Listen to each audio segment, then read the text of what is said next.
welcome to the Crazy Wisdom podcast. We have a very, very, very special masked interview. I'm not going to keep my mask on the whole time, but we are here with the PolyPals, and I will allow Kato, who is a previous guest, to explain a little bit more about what's going on right now with this ridiculous situation. So, thank you very much, Stuart. Sometime around 5 years ago, we got together to figure out a way for humans, nature, and robots to all work together cooperatively.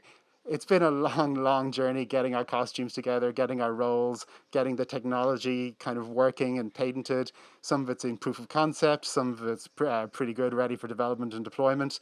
We finally have a location to test it all out, and we're launching now as the PolyPals. Thank you very much for interviewing us. Oh, nice parrot. Yes.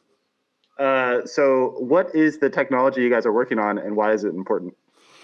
So it's mostly about neural and cryptographic models of projector-camera systems. In that context, projector-camera systems counts both lasers with galvanometers scanning across things, so that's like one-dimensional continuous projectors, and also ones with which are spatially spread out. So but the main point is we use it for art purposes. That's the reality transform, and for secure recording of systems.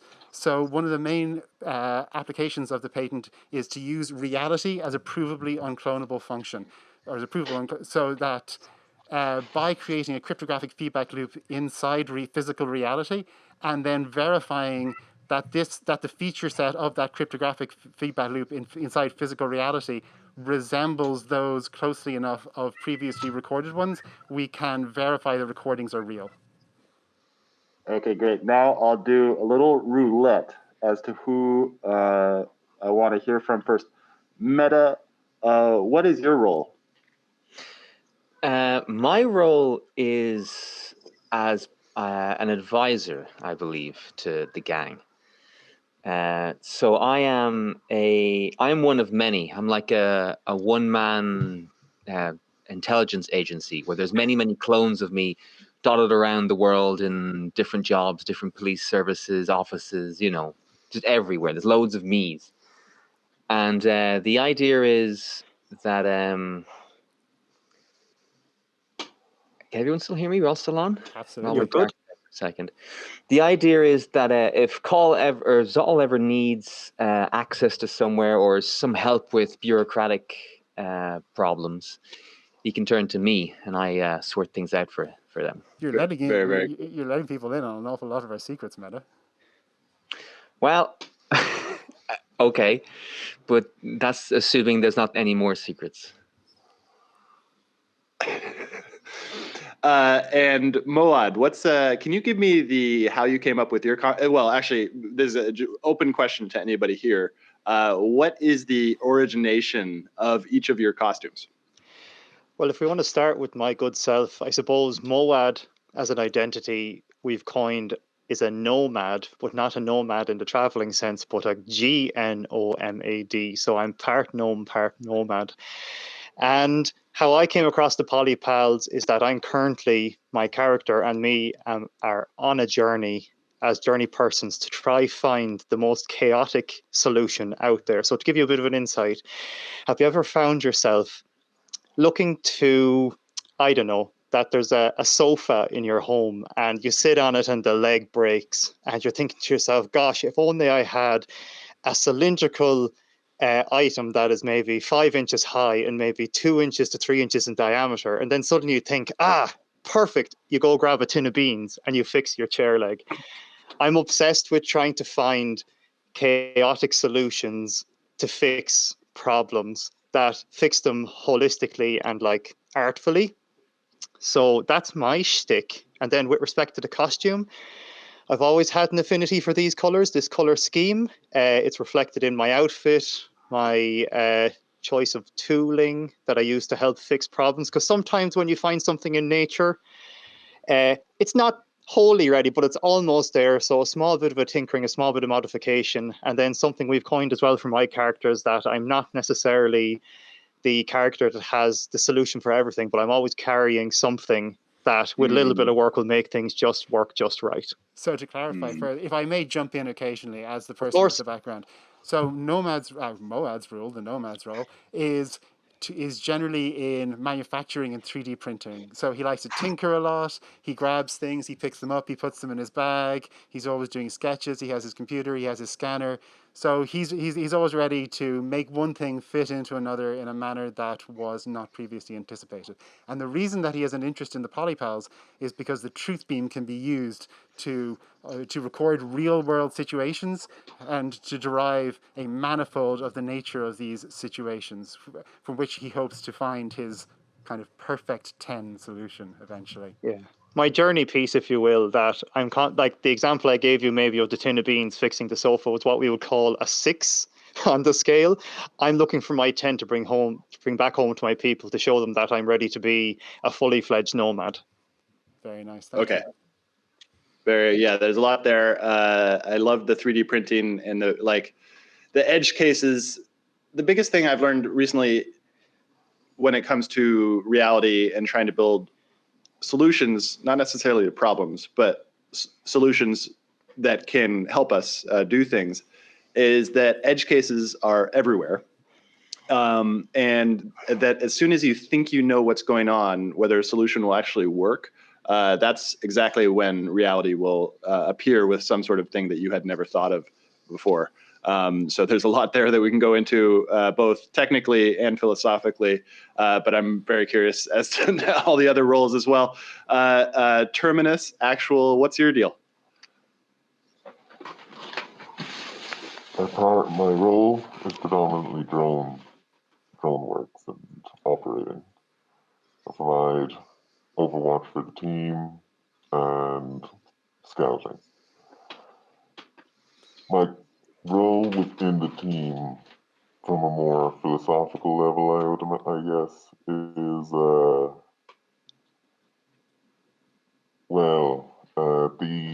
team needs an inherent belief in the decency of humanity. I provide somewhat of a counter to that, in a sense, or almost the doomsayer, the untrusting one. The cynic. The skeptical one. There's a great theory called 6 hats theory. You guys may already be familiar with it, and we're kind of already doing it. But the idea is that each person can serve a role, and so you guys apparently have already done all of that. And Elle, can you share more about what you're working on? If I may quickly explain about the voices. Sure. Before Elle starts speaking, the Lorewalker. So Terminus Actual is our more security-oriented PolyPal. He's the cynical one. He's the one least comfortable putting his information out there because he needs to be able to work in the shadows and not be profiled. Now, Lorewalker is a human avatar of the Loremancer, or humanoid avatar of the Loremancer. Now, we may not have his voice module working. In the island trip, we recently visited the island, Big Yellow Island, to do our initial documentation. Now, in that, he was communicating using an iPad and writing on it.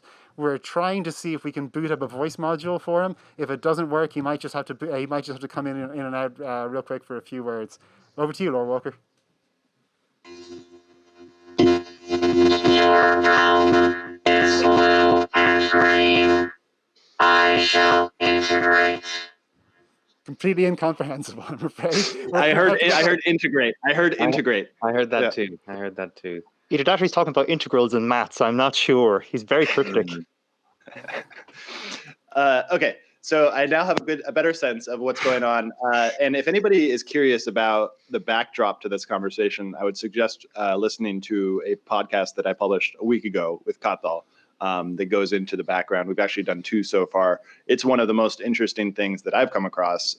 And it is not necessarily the proof of aliveness, which it will be needed to be innovated at some point as well. But this is the proof of liveness. So really, how are we sure that everybody on this call right now is not a deep fake and getting past the sort of, there's a computational barrier, and this team has essentially figured out how to a really novel solution to that.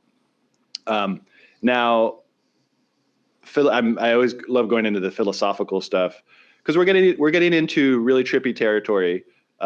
Sort of just like in our normal base state reality, our reality is starting to shift a little bit, and a lot of people aren't used to that. I have my own beliefs on that. I think there's a scientism sort of angle. A lot of people are sort of stuck into scientism and think that science explains things, which it may not. And so it feels like for me, we're returning to a world which there's a great meme for this related to Photoshop. If anybody wants to look up the incidence of miracles, and it's a graph bar.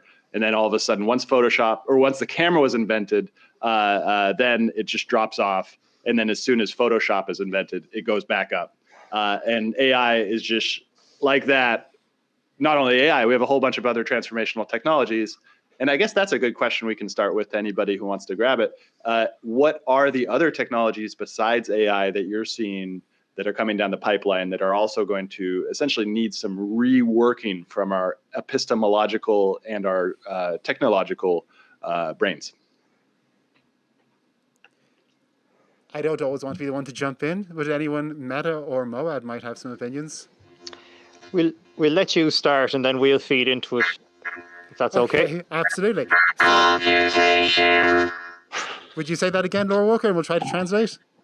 Computation. Yes, absolutely. Thank you very much. So, computation is what Lorewalker was saying there, and he was correctly identifying that as being one of the most, one of the more forward-seeking elements of at least our projects is the optical computation aspect. So there are a few more little patents that I'm going to be filing, but there's some stuff that we have in before we previously filed, which is all about the use of projectors. That's both the scanning laser types and the regular ones, interacting with media, with glass, with graphene to make computational layers. And while each computational layer might itself be quite shallow, you can stack them because it's continuous and it's very low latency. You can just stack them so that you can perform a lot of computation that way.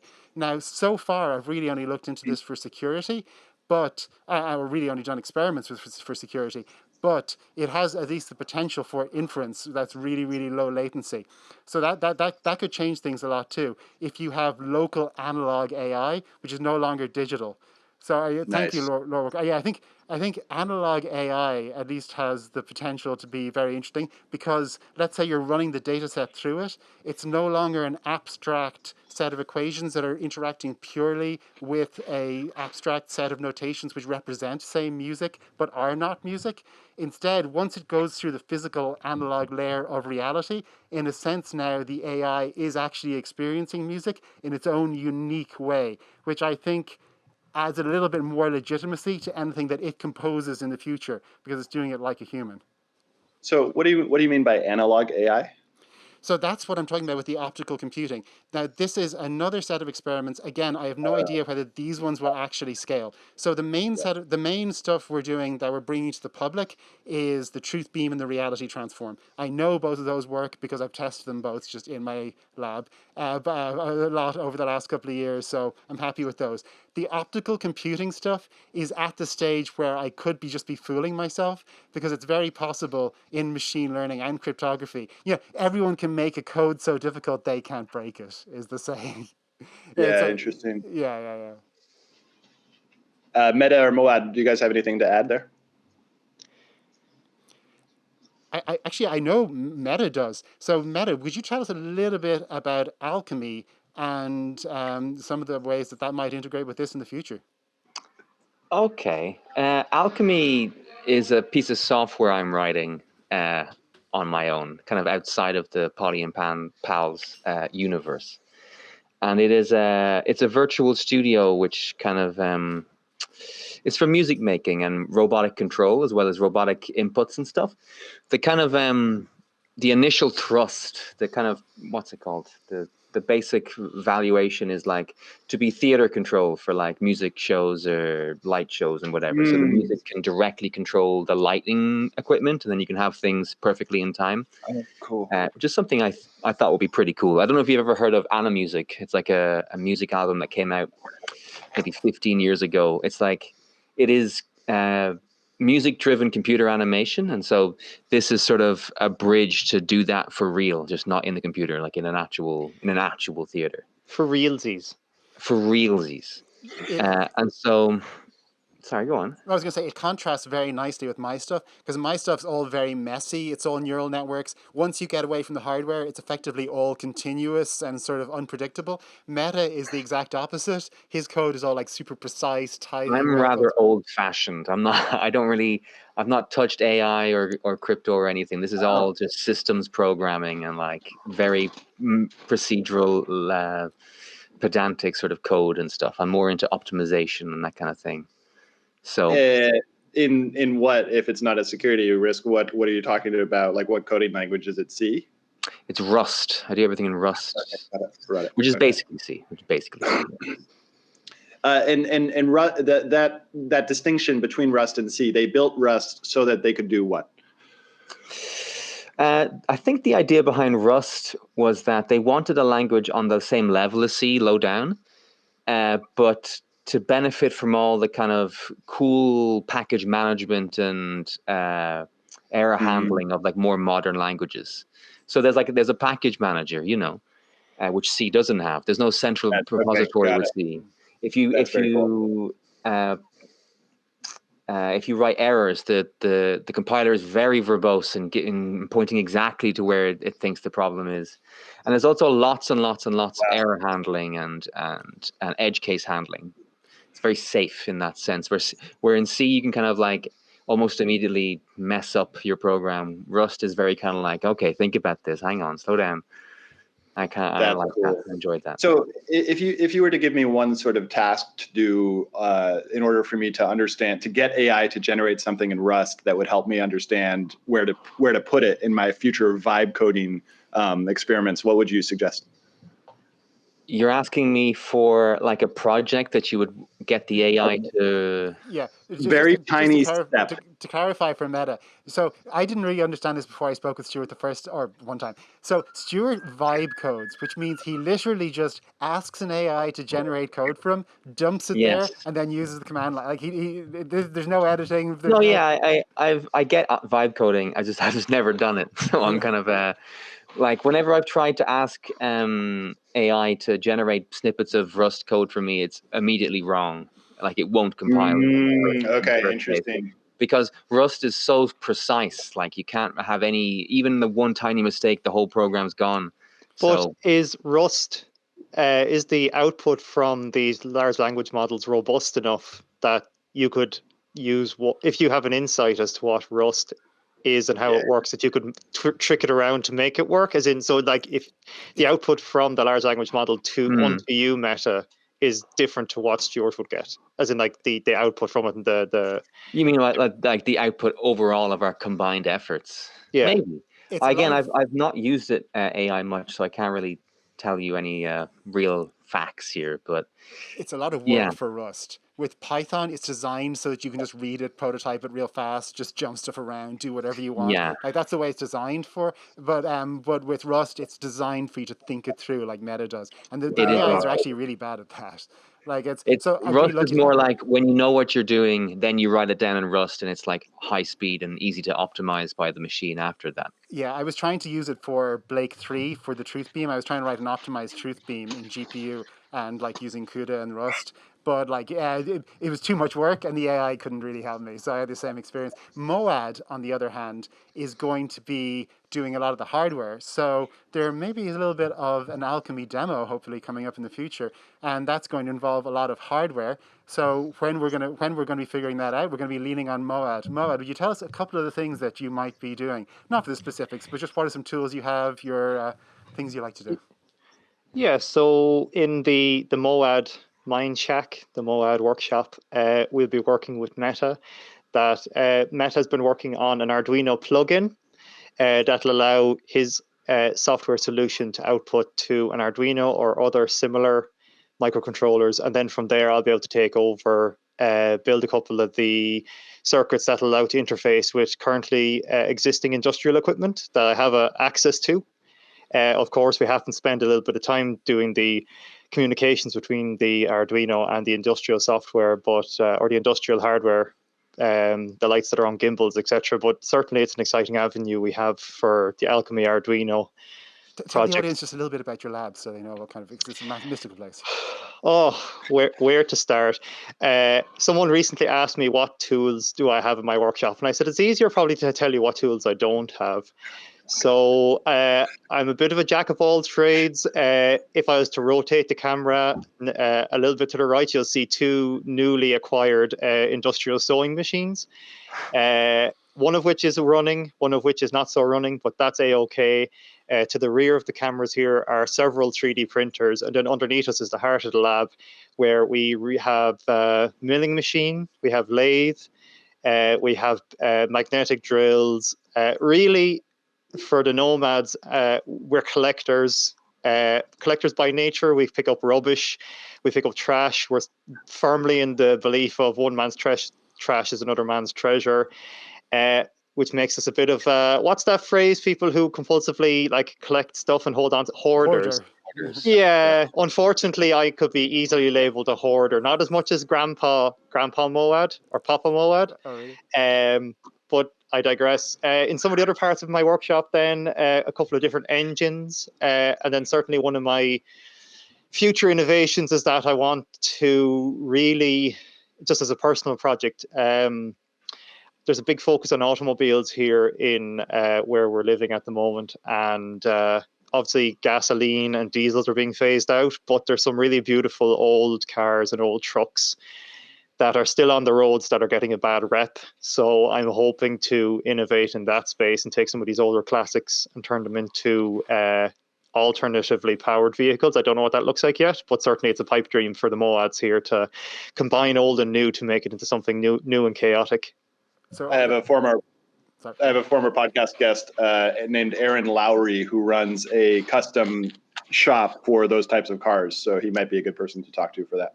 Awesome. That sounds amazing. We've all been treated just over the last couple of years, a constant stream of random new items that Moad has picked up and is fixing up and is trying to find a new home to inhabit. So it's always a delight to see those. Lorewalker, we're probably not going to be able to hear from you. I'll explain a little bit. TA, if you have just a couple, so when you're on mission, we generally rely on TA to do Overwatch and to get all the drone recordings. But would you say just a couple of things that you might be interested in for the future of the PolyPals? Like, are a couple of things? What do you think? What are you going to get out of this?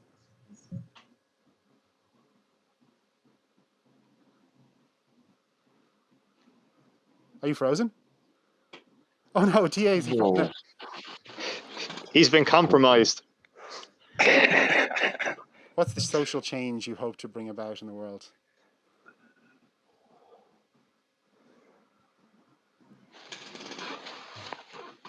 Greater freedom from corporate greed would definitely be top on my list. Very nice.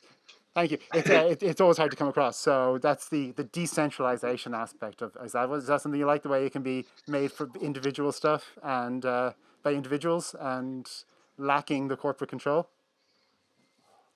Sure. Thank you very much. I've got a segue there. So the decentralized lack of corporate greed. The corporate greed is a really interesting sort of point we can go into. Because it definitely exists. I was rambling, mad raving on Twitter recently about how it's not necessarily like the billionaires that people go after. It's not necessarily that they're doing things that a lot of people believe that the billionaires are doing. For me personally, it's like the dependency that I have on the billionaires. For example, Twitter, Musk coming in and making just decisions that are not in my favor, certainly not in my favor. I imagine not in many other people's favor. I do have a bit of an eccentric desire in my software, which has now been completely revamped by my realization that I can now build it. And so this decentralization away from the demands, the crazy erratic demands of these guys who are going around like thinking that they're the owners of the earth, because right now they are, I think that's going to radically change. And we can talk more about a philosophical angle, it seems like you guys are also thinking on a similar wavelength, and I'm really excited about what's going to come around because a lot of people are in the dystopian mindset of like we're totally screwed, like there's no hope. But I'm actually very, very optimistic about where we're headed in. Katal, did you have a place you wanted to go from here? Yeah, absolutely. Now, have you ever tried to get around hardware restrictions? So there is a big issue that increasingly all of the hardware we're using now, our iPhones, all of our devices, are extremely locked down from the bootloader up. So I have I have at least a few PCs from like 2000, before 2004, things like that I can hook up. I have my little printer that I powered with the serial cable. I've got all my VGA screens and stuff. But still, I'm just going to be the one guy communicating with myself while everybody else's devices are getting deep faked in real time. And so there's a real issue there with, the untrusting trust pipeline, where how do you boot up the hardware? Unless you're literally willing to break apart electronics and start getting out the little circuit boards, it can be really difficult to actually perform computation reliably. Okay, this is great territory, and probably Moad is going to have something interesting to say on this, because I now have maybe you guys can help me to have this problem. I got my first Raspberry Pi, but something about the memory card here didn't work, didn't boot. I got the really cheapest one. It was like $15, but I'm now giving up, and I'm going to get one with its own like power supply and ability to get, because the headless server, I was trying to get the headless server.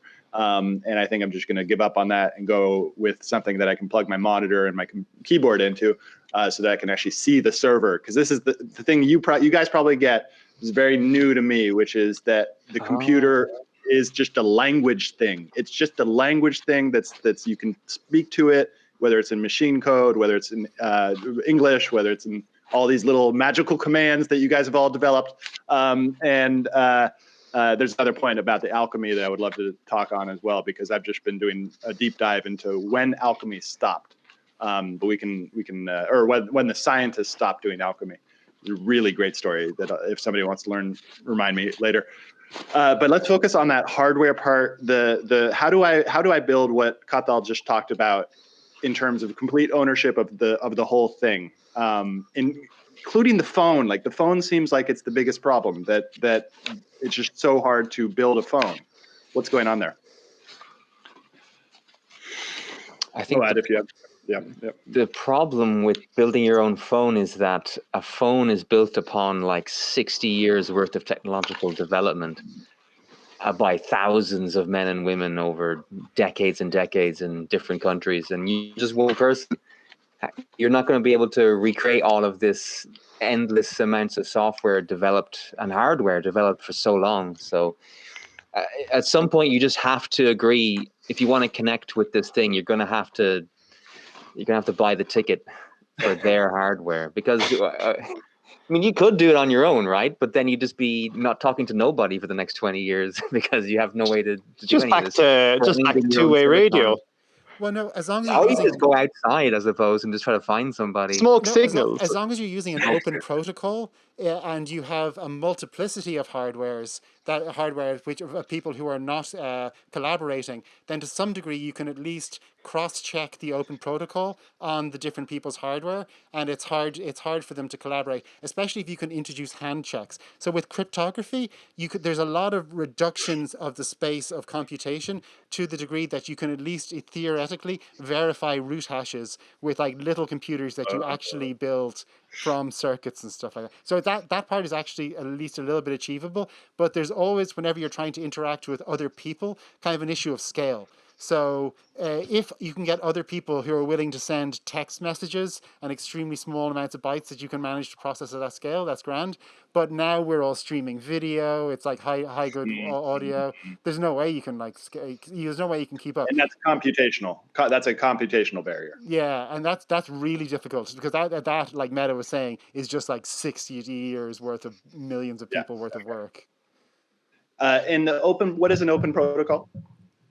Well, there are a ton of protocols.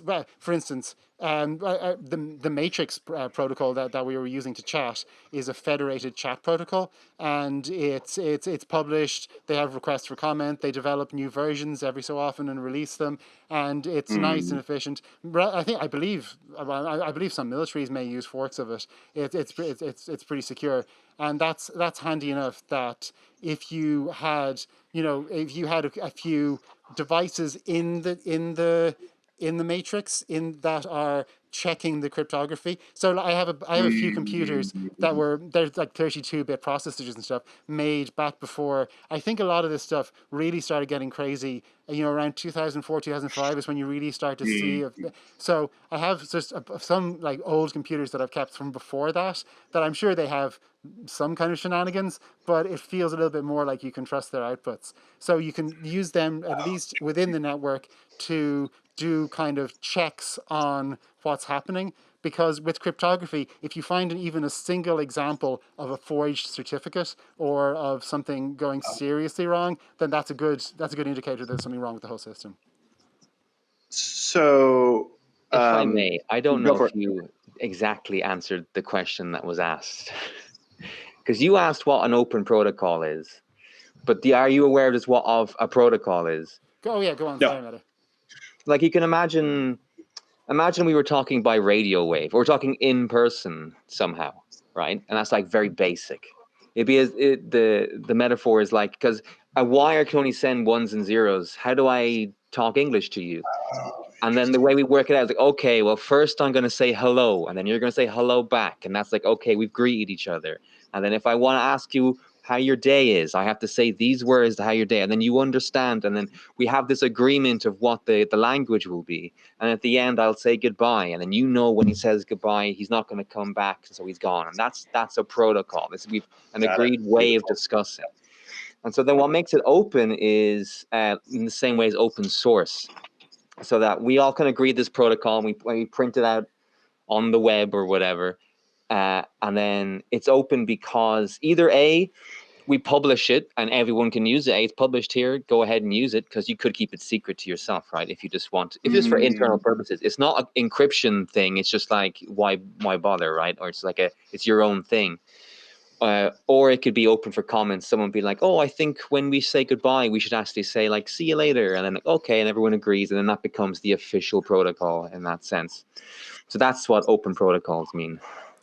Beautiful. Thank you very much. See, Meta is good at the really precise stuff, and I'm like, this is how I vaguely feel about all of that. Because he jumped into matrix protocol. So that's one of the kinds of protocols that can exist. Because I think in a while, in the last few years, they were talking about like an open protocol version of Twitter, because Twitter is like a closed protocol. Like, tweets can only happen on Twitter. Nostr. And they were going to go for like Fediverse stuff and like Mastodon and whatever. And the idea being like, hey, here is how we do tweets. If you have a machine that can do these tweets, then congratulations, you're doing tweets. You're doing the Twitter. You're doing the Now, X. Sorry, we're doing the X. Now, obviously, with that, there's the issue of Sybil attacks. So let's say you have a thing where anyone who boots up a node and follows this protocol, now you're a node. So now there's the issue of you can boot up like 1,000 nodes on your PC. So now is it based on IP, or with Bitcoin, it's like they add nodes based on proof of work. But there generally has to be something that lets you know whether you're joining into the network, so that everyone isn't just flooding it, and or you have like web of trust where you start with one, then you branch out. Web of trust, that's new aspect of the protocol. Yeah. Now, within the context of the PolyPals, our main protocol is the truth beam, which is deriving noise from a decentralized source like a blockchain, projecting that out into reality, capturing it, hashing it, doing that in a loop over and over again, and then putting a root hash back into the blockchain, into the decentralized epistemological world. And then that information is the protocol for creating a recording, which can be verified by a third party without direct access. Okay. Now it's much clearer. Now this is our third one, so now I got a much clearer crystallization of what you're doing.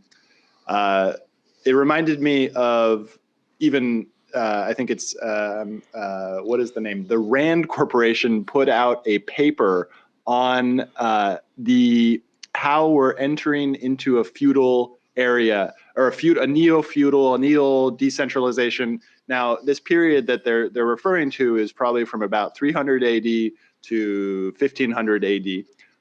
And I always like reading history and I always like reading history with a very contrarian view, because I believe that the contrarian view on history, not that it's right, but it stimulates your thinking more. And so recently I've started to question, like, okay, this period of feudalism, was it the Dark Age? I think it's a good question. I do personally think that it was a Dark Age. We lost knowledge. But it was decentralized and it was feudal. And somebody recently randomly said, well, maybe they were just enjoying their life. It just wasn't centralized in Rome or centralized in Paris. It was like decentralized across all of France or all of Europe or Ireland. And so, like, they were just concentrating on their vision of God. Like, that's what they were doing out in monasteries and stuff like that. Now, we're entering a world of decentralization and this sort of neo-feudalism vibe type of thing. And as that, in this world, it's just going to sort of, like, I don't think it's because we're all going to move out into the countryside, although a lot of people are going to do that. That's what we're I think saying. it's like, yeah, yeah, interesting. So I think our minds are going to become decentralized, because I think the generation of information and the ability to communicate with others is going to overwhelm any human being. Like, they're not going to be able to keep up with the Cambrian explosion of different cultures and different things that are going to arise. So it feels to me like we're entering a place of decentralized minds rather than decentralized physicality. Anybody want to retort to that? Do you mean in like people will decide to opt into like into technological society? I think that's a really interesting way of phrasing it, because I know certainly, like, you would hear anecdotally people, oh, I don't deal with politics, or oh, I don't watch the news, or I don't, I think people have been doing that already. I suppose just putting a name on it is interesting. So that's one avenue of it, which is the Amish, and I have been studying the Amish, and they're not necessarily, what do you call them, the Luddites. They're not Luddites. The Amish aren't Luddites. They use technology with intention. So they come together with a decentralized agreement structure, which all the little tribes have, and then they decide at that community level what technology they'll bring in. I definitely think a lot of people are going to do that. I think people will consciously make a choice. Where I'm going with this is, obviously the human lifespan, relatively speaking, is incredibly short. And do we think that there'll just be a community of people in the future, maybe in the very near future, in the very later future, that will just simply say, you know what, I'm not going to engage with X.com, I'm not going to engage with Y.com or whatever is out there. And they'll just simply kind of come to terms with the fact that, yeah, I'm going to have a human experience that is, different to others. Can I introduce that? something? I think, yep, go for it. Yep. Mm-hmm. Have you read Neil Stephenson's The Diamond Age? I got about one third away. Oh, really? Oh, I thought it was great. I enjoyed it anyway. So one of the things that they have is people join essentially somewhat decentralized, so often centralized societies, where it's like, or the neo-Victorians, or people who essentially pick a vibe that they like and live according to that vibe. But the only way you're able to maintain that, or any kind of lifestyle, is that you generate either the military capacity to defend territory, or you are a client of someone who can. And that's a big theory about the state of like levels of decentralization versus centralization in social and political aspects, is that it reflects what you need militarily at a time when a relatively small number of extremely trained and well-equipped men with armor and weapons can dominate. Then you can have a kind of a feudal system. At a time where suddenly everybody has guns and it's really just more about numbers because your guns aren't that good, suddenly you got to start becoming a little bit more kind of democratic. And at a time now when you go into professional armies, it's the theory is that there's kind of a shift in the level of decision-making power which ultimately is a lagging indicator or a lagging proxy for military power. The unfortunate thing is, if we're now shifting into a point where drones and drone swarms are the important factor, and in the Diamond Age, it's like nano drone swarms. So there's a constant dust falling from constant nano wars. Then it's really just like who can be forced to manufacture drones faster? Who can be forced to sit in a factory just making more death machines until they overwhelm the enemy? And that, to a certain extent, we've already seen that. The game theory on drones, I think a lot of people have a lot of ideas, but I don't think it's quite clear yet. The most interesting thing that happened a week and a half ago, which was really interesting because it essentially happened and then everybody really quickly, was Ukraine sent trucks into Russia and then opened the trucks behind enemy lines and then essentially eradicated 1/4 of the nuclear bombers from Russia. Now, whether that's true or not, I don't know. I believe it's true, but it's pretty crazy that it disappeared from consciousness within 24 hours. I know somebody was talking, so I might have some thoughts on that. TA, were you saying something? I think it was option or Operation Spiderweb. Oh, yeah. Or something along those lines, or part of Operation Spiderweb. I think that's what it was called. It was. I'm going to write that one down to research it. It has at least a potentially destabilizing effect, which is concerning. So the number of nuclear weapons, I believe, for a significant period of time, was at least allegedly consensually limited as part of the Strategic Arms Limitation Treaties, SALT 1 and SALT 2, where the theory was, and I don't know if they actually did that, maybe they were just stockpiling everything, but I think the theory was that they were supposed to develop in cooperation rational strategies such that there can be a mutually assured destruction, and one party doesn't become so overwhelmingly capable of defense or offense that it becomes rational to actually engage in a preemptive strike. And the whole drone thing can really potentially reshape that game theoretic landscape in a manner for which these treaties weren't prepared, and that's pretty concerning. I agree. Yeah, and that's one of the craziest things about the world we're entering is because generative AI is essentially just the first step in the transformational tech ladder that seems like it's going to start to affect our world. I mean, it has a clear connection with the drone stuff, but the drone stuff feels like separate. I mean, it's definitely like AI is the backdrop to all these different things. But then we also have the biology type of stuff, which seems like a crazy, crazy thing. That is very, very unclear what's going on. And for me personally, the most caution-provoking, and also probably the least defensible against, because given the nature of everything going on. Very interesting. Just about the whole, whenever I spoke with lab biochemists about this before 2020, they would always say, "Oh no, don't worry. Like, we can't approach nature. Nature is just this enormous lab which is performing so many experiments constantly that there's no chance for us effectively of like approaching the level of just constant permutations with which it's going through." Now, I haven't really heard them saying that so much recently, so maybe that's less of a fashionable opinion.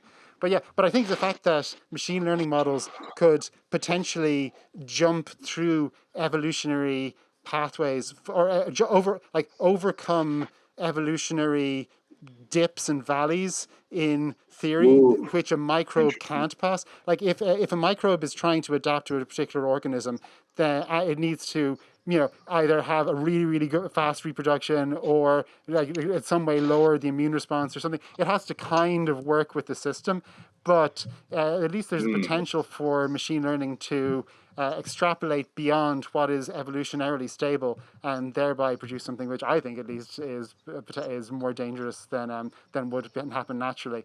Because the microbes have to follow a kind of they have to follow a little gradient that limits them. That's why I'm all about truth beams. Like anytime, all these labs covered in truth beams, all of your nuclear stuff, truth beams everywhere. What's the connection there between the truth beams and the biology? Essentially, just to see what people are up to. Like, I don't want truth beams in my house, but I will accept that I also can't run like a level 4 biolab in my house. So I'm fine with my house and that's that kind of individual living being private. But no, if you're doing any of this nonsense, then I want projectors everywhere scanning everything. Because I think, That's an interesting. if I could just make one comment on that, Yeah, like there are a number of white papers that have been issued in just one of the industries I work in, and as you read through it, it does become a little bit smoke and mirrors that what they're saying here in these specific scenarios, this thing will work perfectly fine. Whereas I think with the truth beam being present in those labs and in those areas, that like you would have some grounding into what they're producing, and they would be then held accountable for what they're writing, if that makes sense. That would it would make signatures and people's names less powerful and make their actions more powerful. That's cool. It also serves as just a verifiable data set on which to bootstrap your AI. So you can give opinions and things, but now it's just raw data, and it can bootstrap, okay, this is how reality actually works. And obviously you're still choosing your sample, but you can only just, let's say everyone's just contributing their public truth beam recordings to the AI that they're trying to influence the future. They can only influence it here, ideally with the truth, and by selecting what aspect of the truth they want to show it, but they can, ideally can't lie to it. That would be... Okay, so and something you said a few minutes ago was really interesting to me about you would have a truth beam in the level 4 lab, and I thought that's interesting because that according to current understanding requires that monopoly on violence that we talked about, which is that a state would essentially do that, and it seems to me, from my opinion, that the state is not doing that and has no interest in doing it. Like what I mean by it is proper regulation. And I think proper regulation, I'm definitely in favor of proper regulation. The issue is this. Well, unfortunately, proper regulation is costly, and people want, I think there's an awful lot of bodies out there that want to spend as little to gain as much.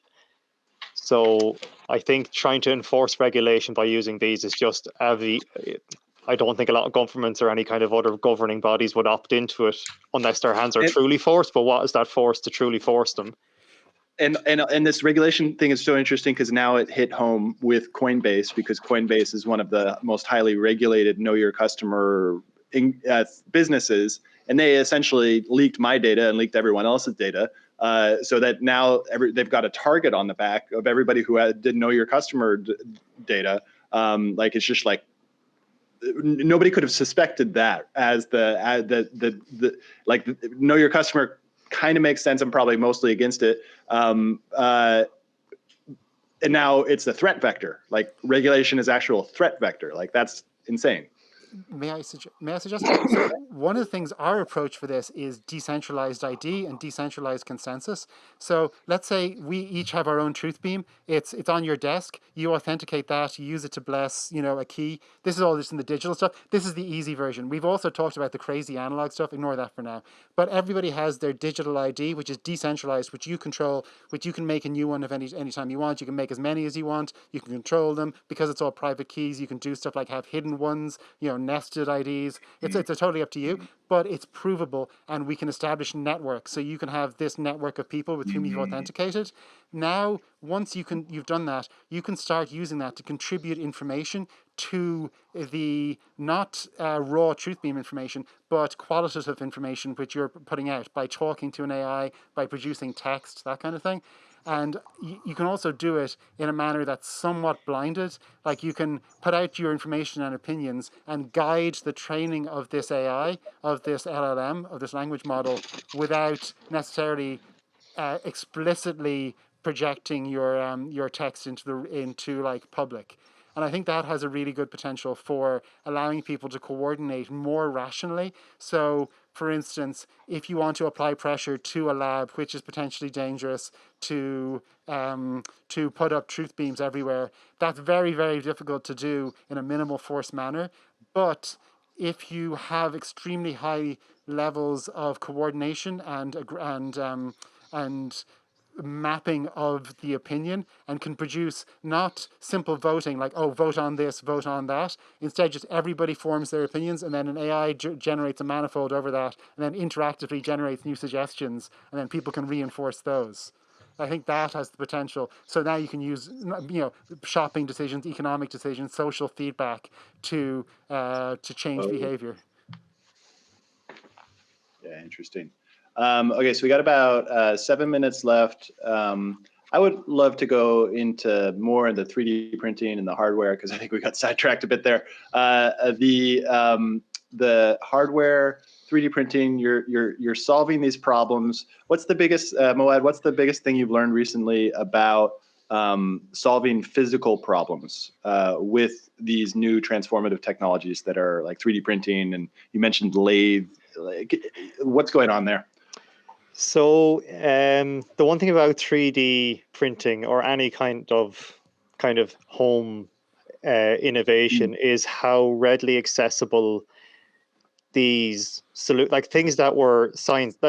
I hate saying this phrase, but things that were science fiction dickety 2 years ago are now sitting in people's houses. And if we've all bought the same product, or if we've all purchase the same thing, or we all end up having the same thing in our house, that if one person comes up with a solution, how readily the community, and that's also massive as well, the fact that there's a huge community around 3D printing. I was lucky enough to visit a maker fair recently in the UK, and to see this massive community out there that are all willing to like make each other better, and there's all this kind of like consensual betterment of their community is really, really cool.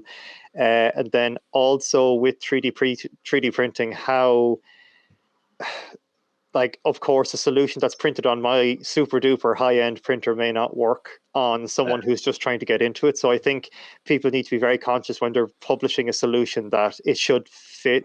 The shoe should try fit as many people as possible, or you readily make it adaptable. So maybe it'll come with different fittings or collets or whatever like that, that allows my solution to work with you, and we work together to make the solution work for you. If that answers your question, maybe. I think it's the community engagement and the willingness to make everybody better all at the same time is really cool. And then obviously some of the simulators are out there that are really cool as well. I only learned recently, I think it could have even been yesterday morning, that there's a 3D printer simulator out there. And of course, one would think surely the slicing software, whether you use Bamboo or Cura or one of the Prusa softwares, I'm not sure, but you would think certainly the slicing software would be the be all and end all and be able to tell you how well your print is going to be. But no, unfortunately, that's like the ideal theoretical textbook solution. With the 3D printing simulator now, I haven't downloaded it, I haven't looked into it, but in my mind, I can see it being like possible to see how long things will, like over time, you could simulate it over an hour.